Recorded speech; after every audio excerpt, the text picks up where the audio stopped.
Hey guys, this is another sit down with. Hey guys, this is Lovin Meets, and it's another sit down with Mr. Golden Visa. This week we had some big news about a new visa in the country, and along with some emiratization, penalization, we had him and the business development offer of Decisive Zone on the show to talk about it. And so if you are not subscribed to the Lovin Meets podcast, subscribe wherever you get your podcasts from, and don't forget, as always, to enjoy. Sustainable way, what kind of documents would I actually offer you? I mean, it's more, it's less documentation based, but more along the lines of what you've actually done, right? So you'd have to actually show your track record of what you've done and, you know, your achievements, yeah. So where that sort of ties in is, you know, what you essentially need to prove and sort of show your eligibility that, you know, this is what I've done in the past, and hence why I would like to apply for a 10-year residency. And is it available now? It's getting there relatively quick. It's getting there. The announcement just came out, but we still haven't received the costing of it, the exactly how to submit the documents, what documents needs to be submitted. However, they did come up saying any person involved in international communities, NGOs who's working towards the environment, they become eligible for this visa. How great of Dubai to just say, we want to bring environmentalists here. But it is attracting the best of the best talents from the world. This is how this is moving towards. And when this type of announcement comes out, do you get inbounds from, you know, someone living in another country? Like, is there interest from outside as soon as these types of announcements come through? Does the news trickle to them? We have started getting some inquiries, especially from UK for now. We haven't really received a lot of information because this news has just come out this week. But we are still hoping as the news follow through and we get to know more on costing and details, we will get more and more inquiries for sure. So you mentioned costs there, that we don't have the information, but I would just love if you have the information to hand of cost comparisons between the different visas. So like golden visa, green visa. Yeah. Is there a big comparison between them? Because the thing is that there is a bit of a difference here and there, because the thing is that they're targeted at different market segments, right? So when we're talking about golden visas, we're talking about more along the lines of investors, people who've got property, people who've got businesses in the country, who've declared, you know, a certain amount of VAT that they filed, etc. When we're talking green visas, we're talking about entrepreneurs, small business owners, you know, people who are just bringing a startup into the country. When we talk about blue visas, then we start talking about, you know, people who are more, you know, directed into the field of sustainability. So in terms of, you know, what you have to pay in order to get one of these residency visas, it is relatively the same, but again, there's, you know, variables involved. So yeah, so I mean, it just you know, it plays the part in that sense, yeah. So you're subtly saying it might be cheaper. Well, we are really hoping, yes. Because again... So while you're here and while we have you, it's great to kind of get insight on other topics that people have questions on. And one of those, when we put a question box out to our audience, was emiratization. So we're seeing stories about emiratization, fines, companies adapting.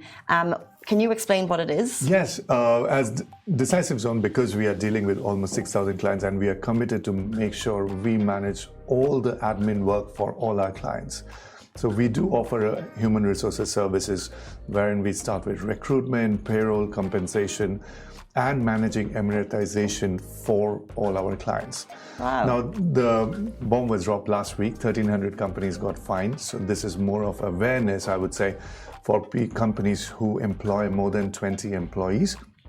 They must be aware that they must hire one Emirati for every 20 employees.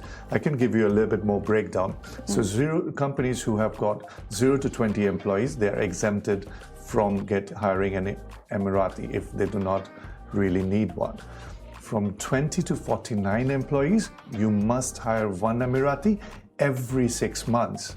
And this is going to increase in 2025.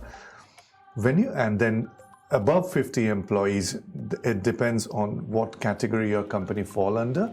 Depending on that, you must hire more and more Emiratis. How it works, Emiratis must apply for NAFIS, which is a federal body, wherein the government compensates the part salary each Emirati is eligible for. So for example, if you hire an Emirati at 5,000 dirham and you have per month, and you have gotten the Emirati has got a bachelor degree and he's, let's say, eligible for 10,000 dirham, Nafis will compensate the balance 5,000 dirham. But what the companies must do is apply for the pension system with the federal body. That's where we come in play. We help people to make sure all this admin work are taken care of. Companies must know the fine starts at 48,000 dirham per Emirati if you do not stay compliant as per the Mohare rules. Mohare is the labor body in the UAE government. So all of that kind of government admin and paperwork, you kind of just tick all those boxes and you make sure the companies are above board. We have got specialized team managing each of these areas. Do you have any insight on the companies that have been penalized? We just know the minimum fine started at 48,000 and it can go up to 2 million dirham depending on the size of the company. So everybody must, you must stay compliant with your VAT and your corporate tax. You must stay in compliant with the Emiratization because it is by His Highness's team that this has come out. It is, and we do speak of the success of Emiratization quite regularly. Yes. But is the rule already enforced of one Emirati per 20 workforce? First 20, you must hire. As soon as you have first 20 employees, you must hire one. Then 20 to 49, you must hire one every 6 months. Okay. So this is a regular process. It is not a one-time hiring. It's so interesting to watch it unfold, and it's also interesting to understand that there's a company like Decisive Zone there to help people through the legwork, which we are here for you. It's interesting because some people are so talented at, for example, if we're good at media, but like the paperwork in the back end, that's for let's put that somewhere else. We have you back in the hot seat, Mr. Golden Visa, and every single time we put the question box up, so we're going to rehash it. How do you get a Golden Visa? I'll talk about this today. Every single time it's like, do you have any questions? Like, how do I get one? We're like, we have answered it, but while you're here. Right. Golden Visa essentially, like Duty has been explaining. So you can either go down the route of having a property where if it's valued over 2 million dirham, you can apply for it. You need to show a title deed. You can apply for it. Pretty straightforward process.